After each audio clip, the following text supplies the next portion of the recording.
Hey everybody out there, Chris and Mike here, and welcome back to another Indies comic book review. Sorry, I had a brain freeze for like a microsecond. And this week we're going through the books that were released on January 22nd, 2014. We're going to try to actually get the next indie review up as, try to catch up to ourselves because we're a week behind in the indie reviews. Yeah. Whereas the books that we're going to be reviewing right after this video, last night I was on, me and Mike were on Mike Spider Slayer's 1,000 subscriber live show. I still had a bunch of indie books to still read. So that's why do some of the reading to help you out. Yeah, so that's kind of why this episode is going to be a bit late. This episode hopefully will be short because this episode is going to be uploading while we're shooting the comic review, which is the big two for the week of January 29th. And hopefully we'll catch up to ourselves after that with the indie review. So we're going to make these, we're going to just go right into the books this week. Unfortunately, no Argo 5 this week, guys, but hopefully we'll have a double dose for you next week. Yes. So Mike, we have 2 physical books, and then we have 12 digital. Yes. Both of us have 1 book each. Image Comics, The Walking Dead, issue number 120, and All Out War, chapter 6 of 12. The battles get... It's literally the middle of the series, the miniseries now. It's getting really intense. What happened last issue where Denise got bitten by the walkers, and Negan still swearing and all that. One of the men get hurt, and Denise has to do it, but Rick wants her to amputate her arm, but she can't work with one arm, so she has to do both. And you know, with her getting infected, all this isn't good. There's just like a whole big war, and I like this page actually, black and white, which is amazing artwork. And Rick's team is just not doing so well. Carl got hit with an explosion, and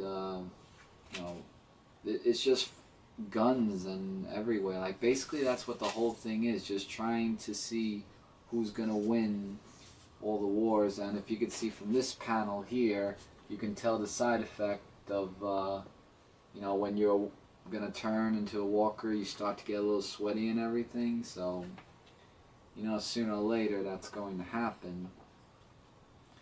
And in the end, it seems that with all the smoke and everything, Negan says that the war is won. The way it looks. Yeah, but it's halfway through the issue. Over, yeah, but, I think Rick is going to take it to Negan now. Negan basically destroyed Rick's, how do I put it? Where Rick lives and his team. So Rick is going to basically mount up a counterstrike, and by the end of the series, destroy everything that Negan has and where Negan lives. Yeah. And I did leave out a few stuff because... There was one thing that actually caught my eye, and this is something that might be interesting for Toy Box, actually. Oh yeah, I did that. I showed that. I know you showed it last time. I have to remember to look that up online. Maybe you should look it up online since you do The Walking Dead. Yeah. I don't know, we'll see. But, like I was going to say, I did leave some stuff out because it's an all-out war book, and you guys have definitely got to read this. It's just all over the place. Just you can just leave it there. Just Negan swearing is just really something else. This is a series I'm surprised you didn't look into, but this was really good. Last year we had the Villains micro series for Teenage Mutant Ninja Turtles. The year before that we had the Heroes. This year the miniseries we're getting is the Utrum Empire for Teenage Mutant Ninja Turtles. This is Teenage Mutant Ninja Turtles Utrum Empire, issue number 1 of, I believe, 5-ish. I don't know. They don't put the "of" anymore on the comics. And this miniseries involves the Technodrome and Krang and Stockman. Really not much of the Turtles. I can show you the pages the Turtles are on. Are they with the color bandanas? Yeah. Oh yeah, they are. For those of you that remember my not liking the one artist that I really did not enjoy on Teenage Mutant Ninja Turtles, he is also the artist that's doing this miniseries, which I'm fine with because this is a miniseries. As far as ongoing series, I don't know how much I would like this series.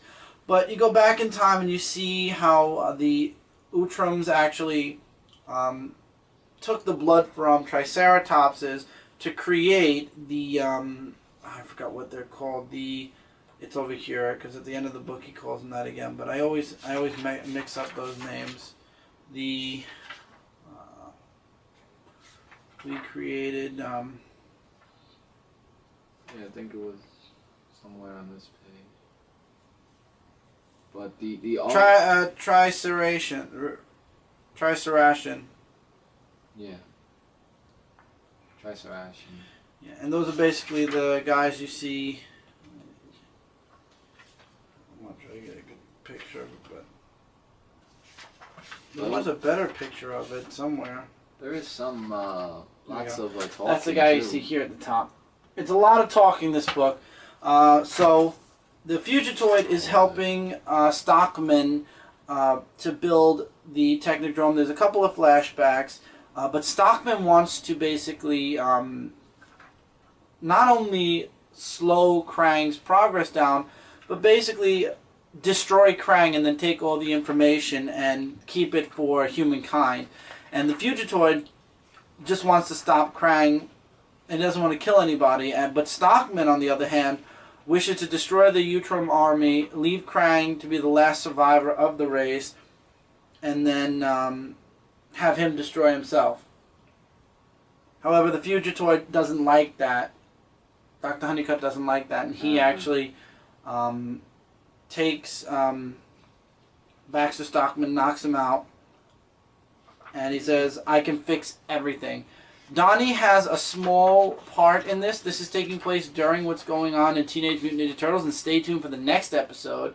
We're going to be doing Teenage Mutant Ninja Turtles episode number 30, and I will say this much. I've been talking about how it's very much like the old 86 series.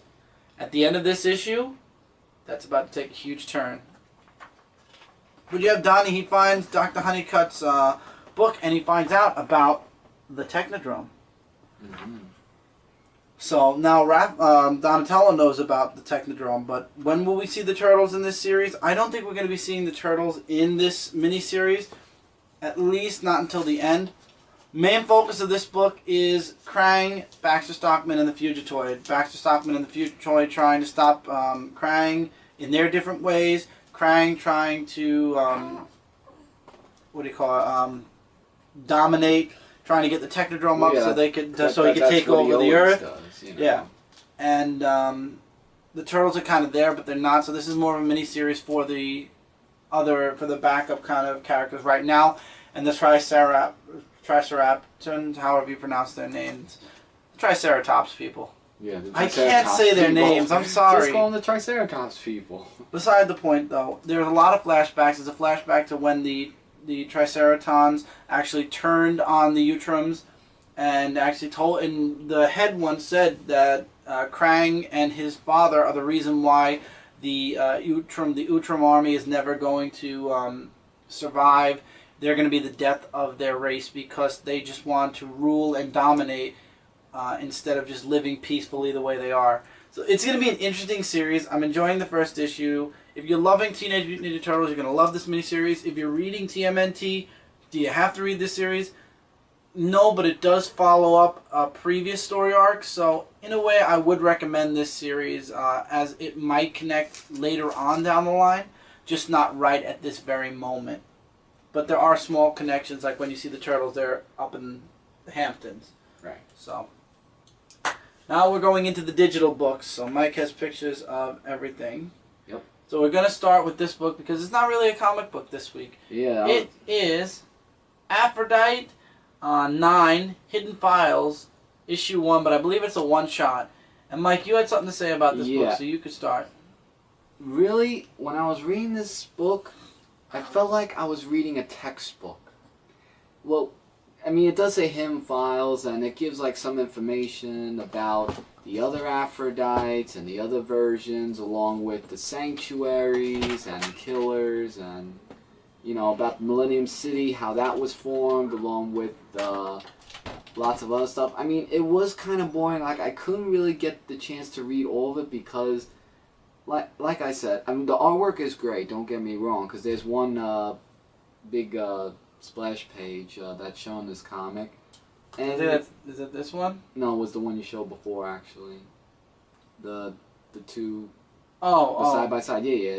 It was seen before, and it talks about her powers. Oh, this one. Yeah, and it talks about her powers and this and that. I felt like I was reading just a textbook, really. But again, in this essence, is a Hidden about Files book. This is like the secret files they used to do back in DC Comics. This is exactly what you're getting with this issue. Yeah. That's what the main point of this issue was to actually give you backup or background information that you normally wouldn't get from the comic book. It adds to the reading experience. Right. It adds more to the reading experience, and it gives you more things you could know about Aphrodite and further on issues to come. I mean, it was just a little bit boring, but also in a good way. It's like good to know about the character. So I'm not saying it's a good add-on to Aphrodite half. 9. Absolutely. Just half and half, I gotta say. Right. So next, Mike read this book. Yes. This is not a book I've read this week. So, Mike, what is it? Captain Midnight issue number. Can't remember. I think it's 2. 7. Oh, 7. Oh, my mistake. Captain Midnight issue number 7.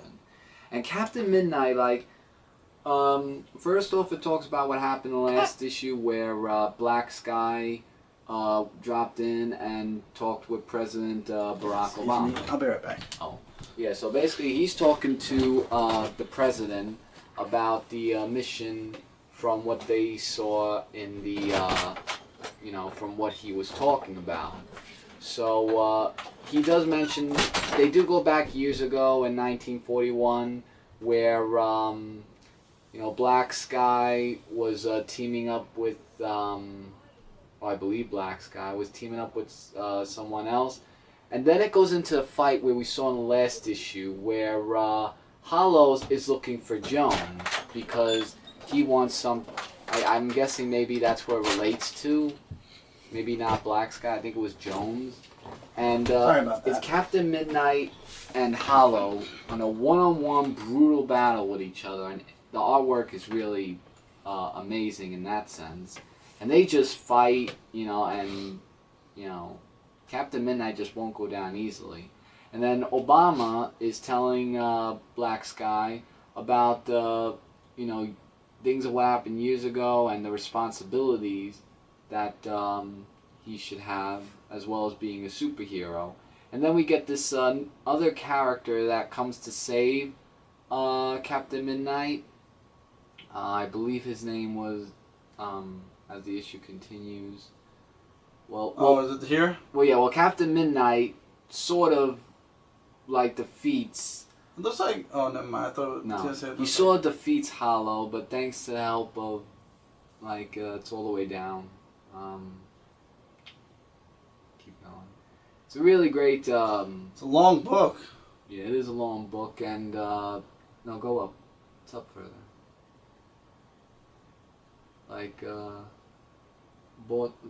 No, Chris, it's right there. Helios, thank you. So Helios, he kind of reminds me of a Green Arrow, so with the hood and everything, and he kind of looks like him, and he does the arrow. And the ending issue, Black Sky meets with Captain Midnight, and the end issue, they're saying that Captain Midnight might be more of a threat than everyone has anticipated. So, to find out more information, they have to go to Chuck, whoever, but the name is in the next issue on the bottom of that page. It's Chuck Ramsey. So they're going to have to go meet with Chuck Ramsey to see all the information. But I would say it's very recommended to check this book. It was very,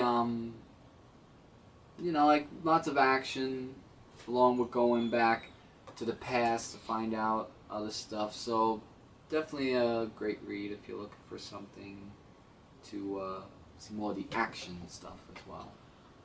Star Wars Legacy issue number 11. This is volume 2 of Star Wars Legacy. Anya Skywalker is wanted for killing an Imperial, I forgot what it was, an Imperial warrior. Where was it?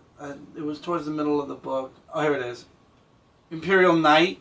And it wasn't her that did it, but now there's like a wanted poster. And the person she saved in the previous issue is questioning if she really did do it. And she's trying to convince him that she didn't do it.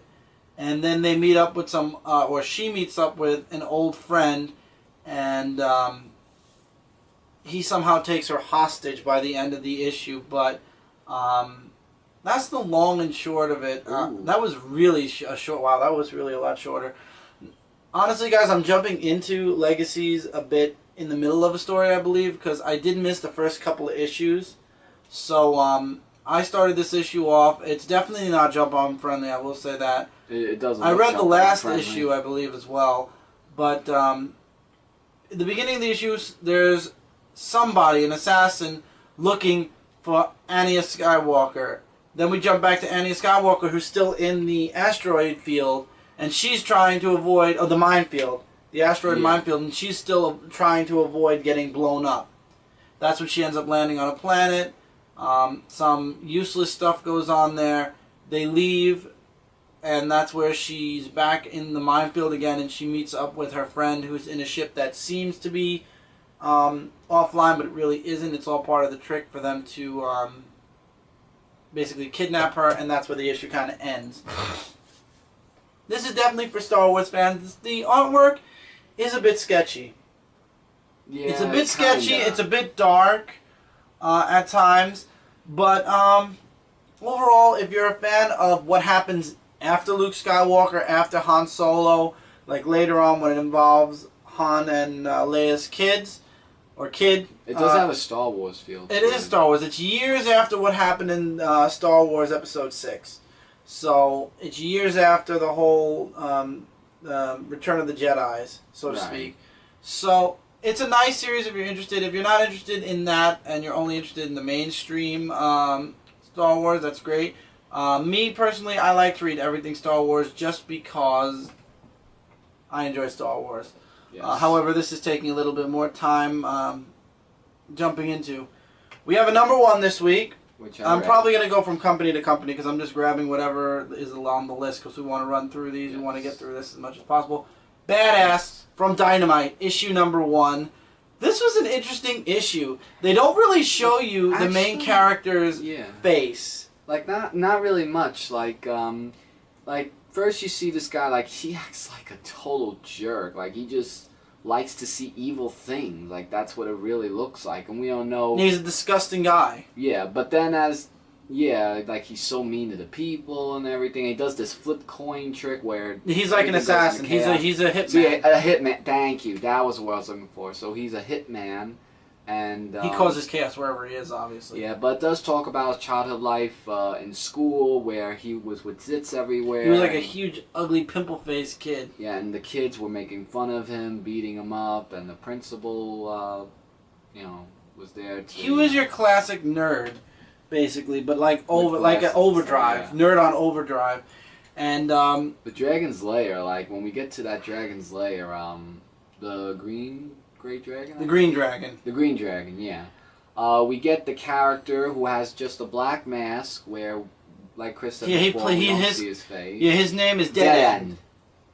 Yeah, he works, he's a hitman for the Green Dragon, and he basically goes to the Green Dragon to ask for money. He wants a new car, and the Green Dragon basically says no. He's like, I kind of knew you were going to say that, and he's like, that's okay, and there's more flashbacks back and forth. He's like, that's okay, because I'm going to kill your entire gang anyway. They all laugh, and then out of nowhere, he pulls like a Punisher. Wow. He pulls like a Punisher and destroys everyone. Well, Punisher doesn't say, like, oh, I'm just going to kill him. Can I please talk? Well, he just kills. No, you got to know the character, and you're saying it wrong. I don't care. I'm talking about this character. Yeah, but he's not like the Punisher. Okay, he's not like the Punisher. He's Hitman. He takes out everybody in the gang, takes the diamonds. He doesn't steal them because he destroyed the gang. And then we meet up with this other very interesting character, Amadeus Kitty. Mm-hmm. And she is definitely a very interesting character. Who tries to kill him as well. At the very end. At the end, yeah. So, I could tell that in the end she's like, dodge this, and she throws musical notes at him. and they're like ninja stars. But we all know by the next issue he's just gonna dodge out of the way of them or something. Because he was saying, you know, because you're dodging the question, that's like saying, oh yeah, we'll dodge this. But it was an interesting read. Like I actually, you know. I'm not gonna say why Amadeus was in this issue. You'll see in the next issue when we discuss it. I liked it. Yeah, I thought that there was nothing wrong with the issue. It was actually very interesting read for an issue #1. I agree, absolutely. That's what made it very a fun read. Not very a fun read, a fun read. All right, let's see. I want to make sure we have no more from that company, which I think this is from that company. No, this is from another. All right. Okay. So we're going to jump into, Mike, you read most of this, so let's jump into this book. Okay. From Boom. Hacktivists. Issue number one of 4. It's a 4-issue miniseries. And Hacktivists. It's also from IKEA Black Label. Yes. Archaea. So it talks about, like, it does relate to... Archaea. Yeah. It does relate to computers, thus known hacktivists, and there's a key word that's seen in this, which is save yourself, but it's in like little... It's .sve underscore yeah, it's like in a different code, URS3LF dot. Right, which is save yourself, and they want to know what it actually means, and the woman who does like all the computering and everything, you find out a little bit about, and then you get these two guys, Ed and Nate. So Ed and Nate are talking about a new program that they want to run. It's a Freedom Protocol actually, and it's called Your Life Website. And yeah, but basically they're hackers. They just go under the guise of Your Life. It's like Facebook. Yeah, and it actually causes a war. And I was going to get to that. There was a war. They caused the war, but not using Your Life. They just caused it by hacking. No, by hacking into the computer. Right, but they didn't. Not Your Life. No. Your Life wasn't part of it. I'm just saying they hacked into them. Yeah. And then that's how the war began.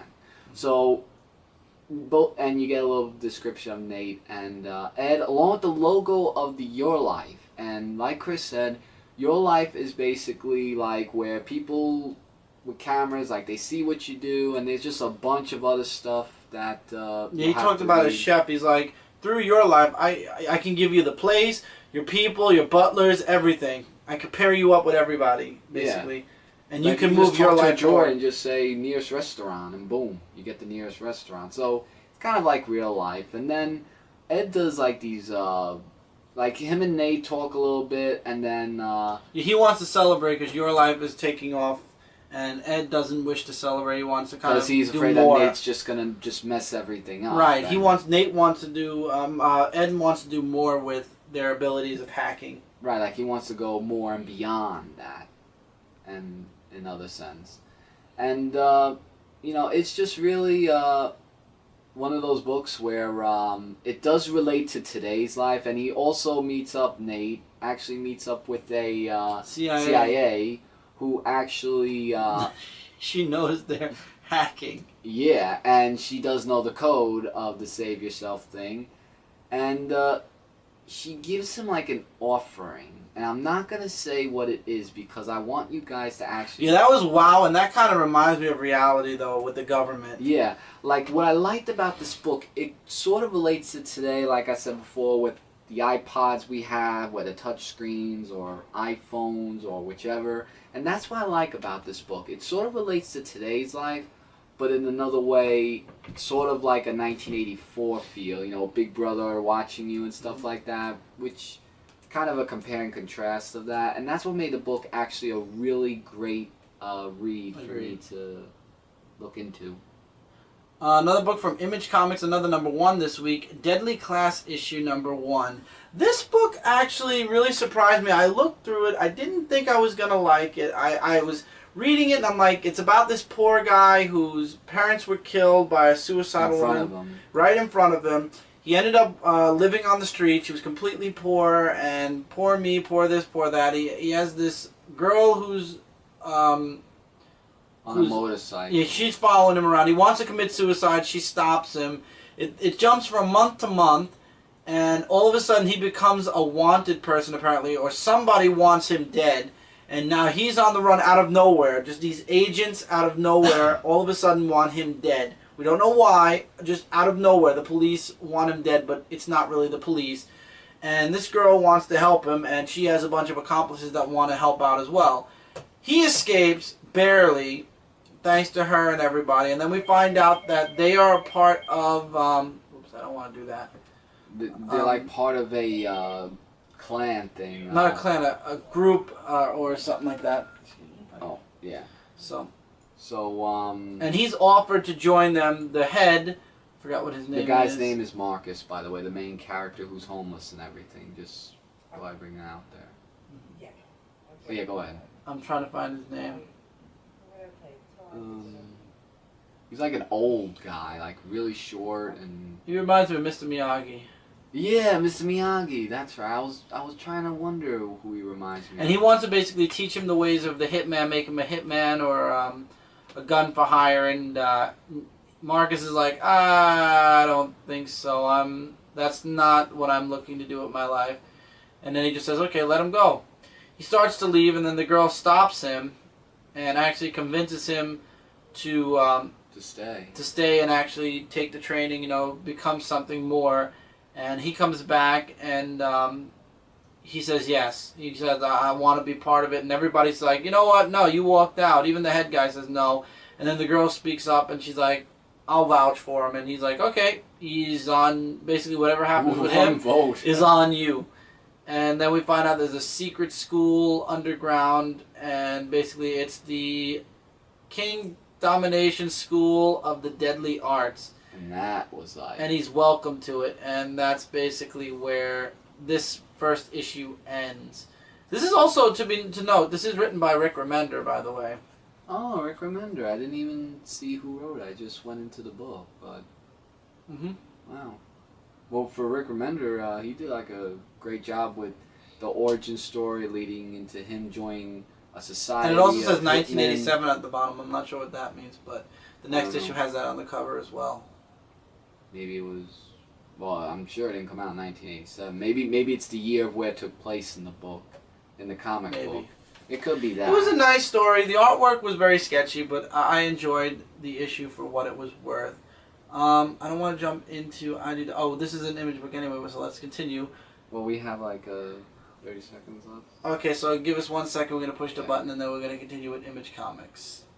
Okay, and next up for Image Comics, we have Chew, issue number 39, Family Recipe, issue number 4 of 5. One more issue to go. And in the last issue, Cho actually went back and actually got to see his sister again, because he was using her toe to basically guide him, and he ran out of toe. And actually, the beginning of the issue is like a flashback where you can see that his sister had cut off her toe. And then we jump into the present where his daughter meets up with, I forgot her name. I'm not really a fan of this artwork. Like I try to read halfway to it, but yeah. That's just my opinion. I mean, I don't know. But anyway, there's like this mutant alien kind of plant, and his daughter takes a nibble of it, and she gets all psychedelic and stuff, and the woman's like, yeah, you're not supposed to eat. You can only take a tiny nibble at a time. If you bite it, it's kind of very potent. And it turns out she wrote this entire book while eating this plant, and it's written in some type of alien language, and they show you the story as it's written in an alien language, but nobody understands it. So they want to actually... There was something left by the sister to help Agent Cho actually see her, like, to continue whatever the story arc is.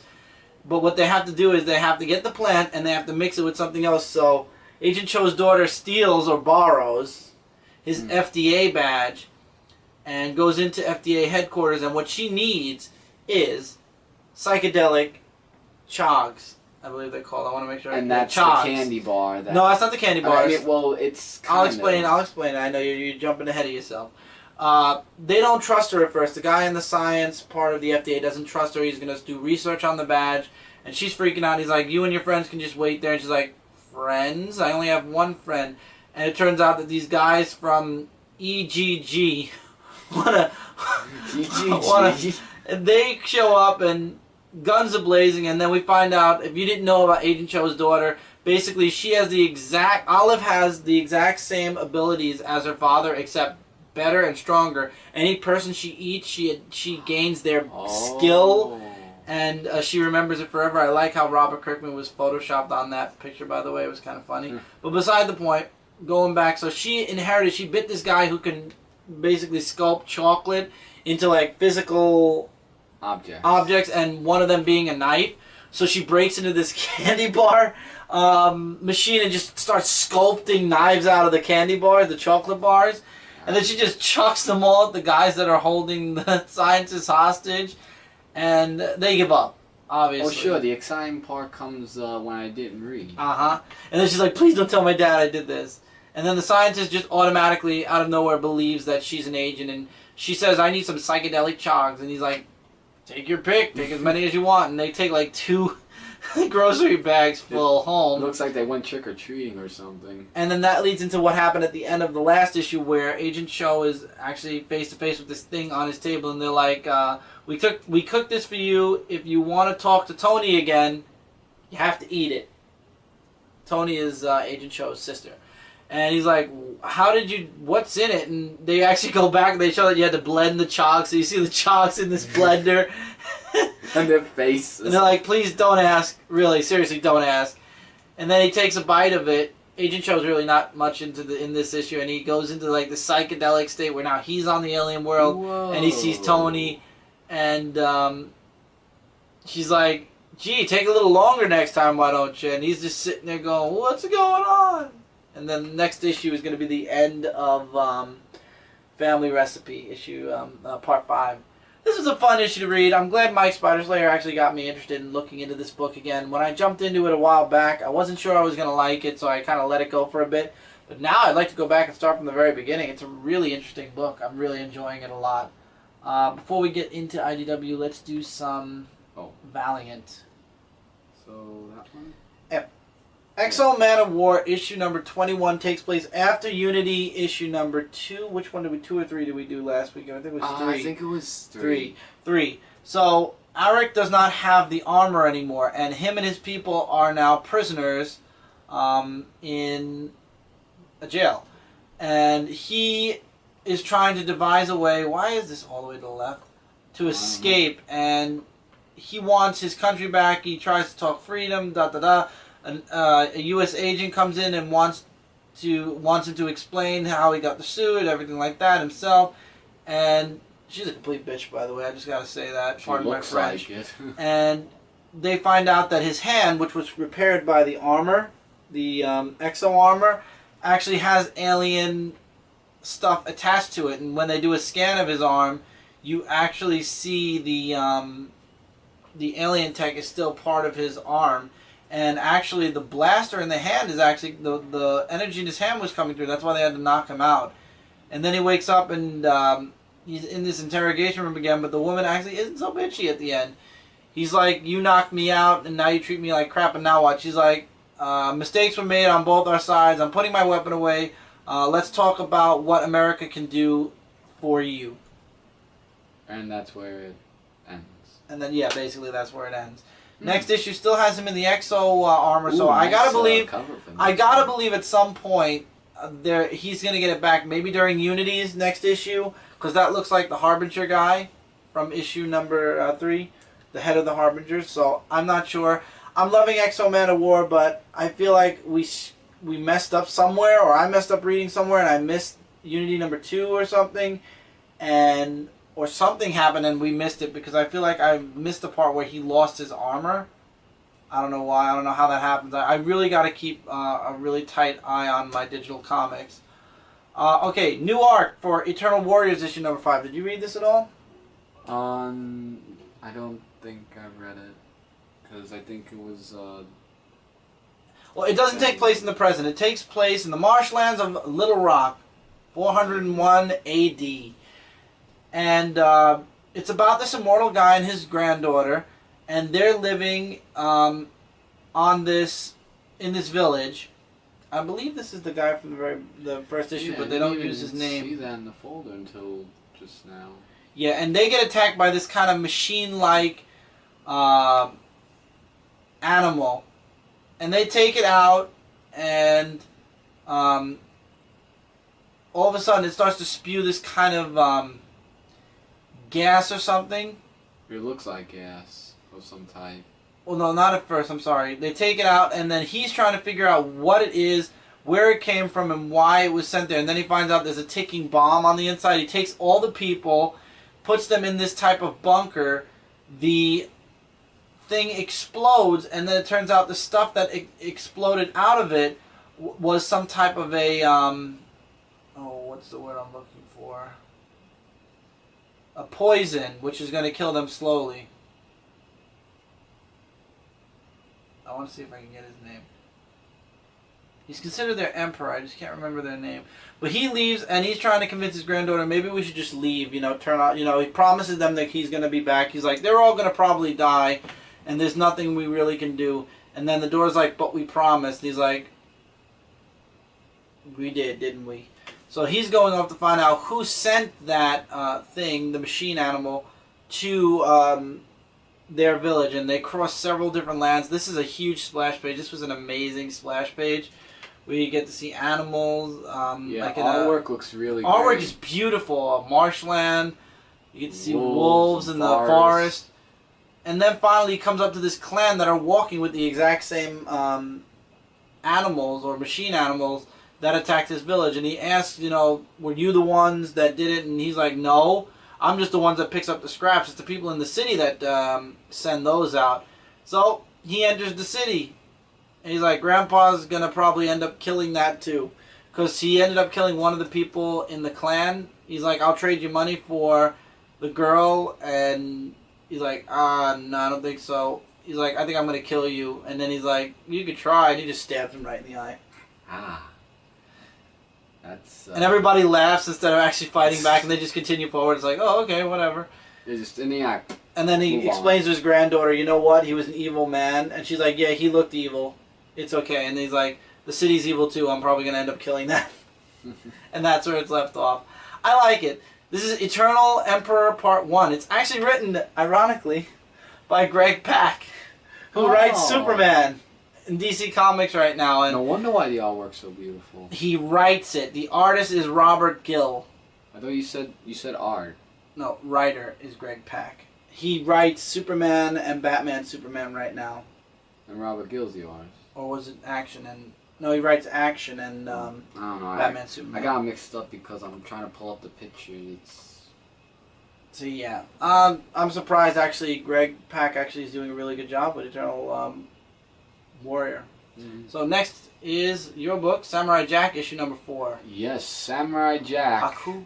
The awesome comic book that I'm glad that I'm reading. Samurai Jack talks about his quest that he's still going through, where he meets up with these people. Like, he's looking for food, and then, they are short of food. And it's all because of the queen that took over their town. The queen, go up, it's Queen Crystal, I think? Yeah, Queen Crystal. Yeah, the Ageless. And she's having a birthday party, and Samurai Jack gets into trouble because he doesn't bow before her, and he tries to get through the army, and they knock him out, so he gets sent to the royal kitchen, where they're making a cake for the princess. And these robots are so strict, they said no one eats the cake, no one touches it, stares at it, and anything else. So Samurai Jack, or Jack actually, is in the cake, and when he comes out of it, he just starts attacking the robots, and he tells the queen, what you're doing to these people are wrong, and, it's just really mean of what you did. And he actually found her weak spot where he cuts off a strand of her hair where she goes to being the age of being very, very old, because she was the ageless and the hair made her stay young. So with that, Jack said that they can have desserts and whatever they want, so that way they can eat, and he goes on to the next adventure of what he's really going after. Haku. So yeah, Samurai Jack, everybody. I thought this was a miniseries. I'm glad it's not. No, I'm glad it's not either, because Samurai Jack, it's one of those things where it has an interesting story, and he's just there for the people. Like it's not like he's just there for himself. Like he's just there for people and just trying to help them. Because usually now samurais are always them and the hell with everybody else. He's not like that, and that's what makes Samurai Jack one of those important samurais that is, in essence, one of the greatest books that we looked into with reading. Transformers: Robots in Disguise, issue number 25, chapter 7 of Dark Cybertron. So, Optimus Prime, Orion Pax, and Hot Rod, along with Cyclonus, are now prisoners of Nova Prime. We have the people who are stuck in Metroplex, who are now being overrun with, who are now, in the last issue, a minicom blew up their ship. Apparently they survived because Metroplex has an ever-changing inside, and it actually shielded them from the explosion. But it turns out they need to get out of Metroplex because A, they're surrounded by aluminium flakes in the water, which is basically destroying their bodies.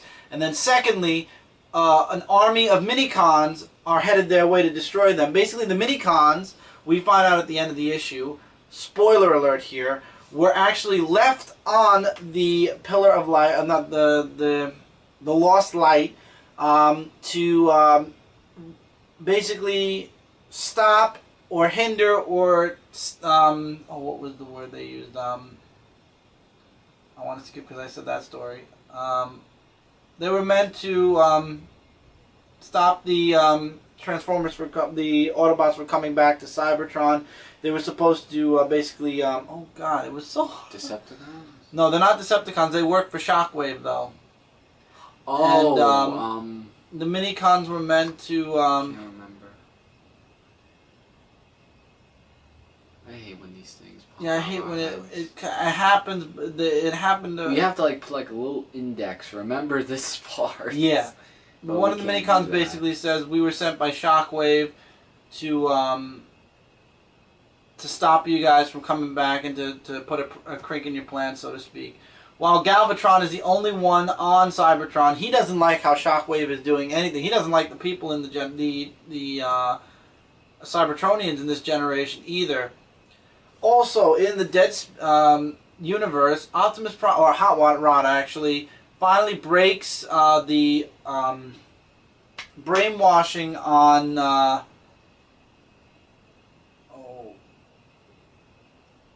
Nightbeat. And Nightbeat actually is free from Nova Prime's control, and he frees Optimus, Hot Rod, and Cyclonus, and now they're going to go after Nova Prime. While back on Cybertron, it turns out Megatron's not dead yet. And Bumblebee actually, ironically, scary enough, saves Megatron. Oh, so this is a good side Bumblebee. Oh, here it is. He said we needed the minicon says, we've been keeping tabs on the Lost Light since they made contact with Cybertron. He didn't want you guys dead. He wanted to make sure we prevented you guys from ever returning to Cybertron. So it was the minicons that actually destroyed the Lost Light and caused the explosion and everything, and why they were stuck somewhere out in space. That's what it looks like. They were meant to cripple them in any way possible from ever coming back to Cybertron. And then we meet up with two characters who we'll find out, I guess, who they are in the next issue inside Metroplex. To be continued. Lots of other stuff happened in this book, but there's just too much that happens in each issue to cover every single thing. So again, guys, I would highly recommend Dark Cybertron. This is probably going to be a 2-trade paperback series because it's 12 issues, so I figure the first 6 will be in one book and the other 6 will be in the other.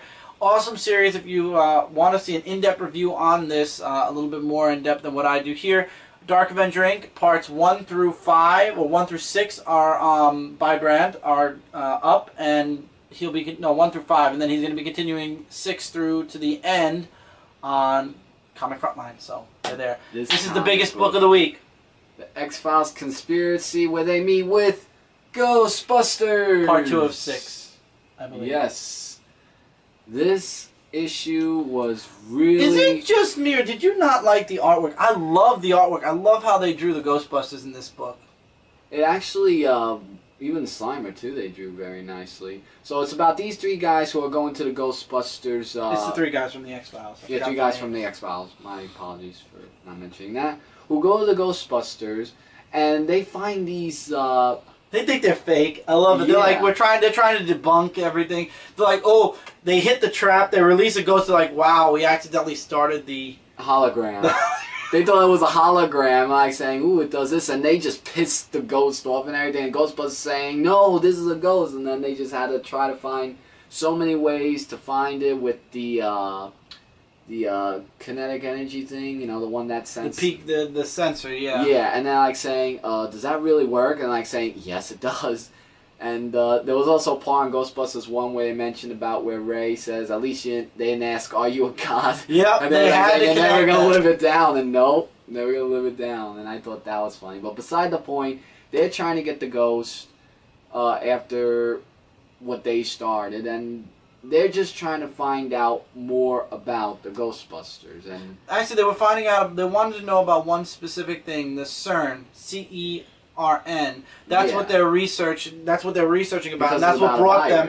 That's what brought them to the Ghostbusters, and they wanted to know if a ghost. It's basically it takes a bunch of information from the past or from another time, and it stores it in. It wouldn't survive in a human body. So, because the Ghostbusters do ghosts, they wanted to know if a ghost would be able to hold all that information in. And Egon, in literally 2 pages worth of word bubbles, I'm talking Thor-level word bubbles everywhere. Yeah, and it's about like the supernatural activity. Yeah, and he's like, no typical ghost would be able to hold all that information, and we've never seen a ghost anything further than that stronger, that's strong enough to pull a CERN. But it was like. There are like in one box alone 1, 2, 3, 4, 5 word bubbles, and they're big word bubbles. So Egon had a long. Egon speech. is one of those scientists and everything. And the next one, they meet with. Well, they leave obviously because they found the information that no ghost can carry it. So now they're leaving and they're going to Boston. And guess who's in Boston right now? The Teenage Mutant Ninja Turtles. So the conspiracy continues on in the one-shot X-Files Conspiracy Teenage Mutant Ninja Turtles. So I can't wait to see what their reactions when they meet the Turtles and everything. That's going to be very interesting. I can't wait for that issue most of all. I mean, I'm also interested in seeing when they meet the Crow. There were other... I want to get to... The Crow and who's the other one? It's Transformers. Transformers and the Crow is what I'm looking forward to also, but the Crow is like 50-50. Like, I'm not saying that I'm not a Crow fan. I'm just saying it's like 50-50, but... what I was really looking forward to reading was definitely Ghostbusters. I'm really looking forward to seeing what they're going to do in the Teenage Mutant Ninja Turtles. Well, February it's going to be Teenage Mutant Ninja Turtles this month. The Turtles and Transformers, and then it all is going to end in March with The Crow and then X-Files Conspiracy issue number 2. Yep. So that's going to be something to look forward to reading. Highly recommend. So my 2 books of the week definitely have, 3 books, have to be the Utrum miniseries that started up with the Teenage Mutant Ninja Turtles, Dark Cybertron, of course, and X-Files Conspiracy Ghostbusters one shot. So far, I would say mine would be Samurai Jack, because that was good, along with, what was that other book? I can't remember. Badass, number 1, along with Captain Midnight. Alright guys, so that's it for this indie review. Yep. Stay tuned because right after this is going to be the comic review for books that came out on the 29th. And hopefully we'll read up on the books for the 29th, and maybe sometime in the middle of the week we'll give you guys the 29th, try to catch up so this way we don't have to do this ever again. Well, we're trying. We're trying, guys. You know, Comic Frontline's right around the corner. Tuesdays are impossible to record because of the live show. Also life we'll outside. See. That too. You know. So we'll see if we'll try to get the indie review up fast, depending on how fast we can read the indie books.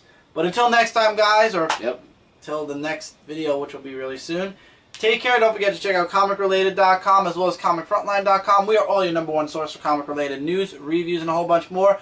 Don't forget, this is the last week for Dark Avenger Inc. Comic Frontline. We are moving there February 11th, next Tuesday. And from there on out, all of our group videos and everything will be on there and on comicfrontline.com, which is the blog right now. But we are working on a website this time, and it's going to be huge. This way you can get all the stuff compacted into one. But until we get the website right now, we are on youtube.com/comicfrontline and comicfrontline.com. But once we get everything together, then we'll just say comicfrontline.com, or if you just want to watch us on YouTube, like I said, Comic Frontline on YouTube. And you'll find us. We got all the a lot of trailers up. We got a lot more stuff to come. Mike and I are itching to do a few videos. Everybody, we're clawing our way, getting ready for Comic Frontline to begin. But until then, we'll be Dark Avengering for one more week. So guys, until the next video, take care, keep reading, keep collecting, and we will see you guys in the next review. Take care, everybody. Later, guys.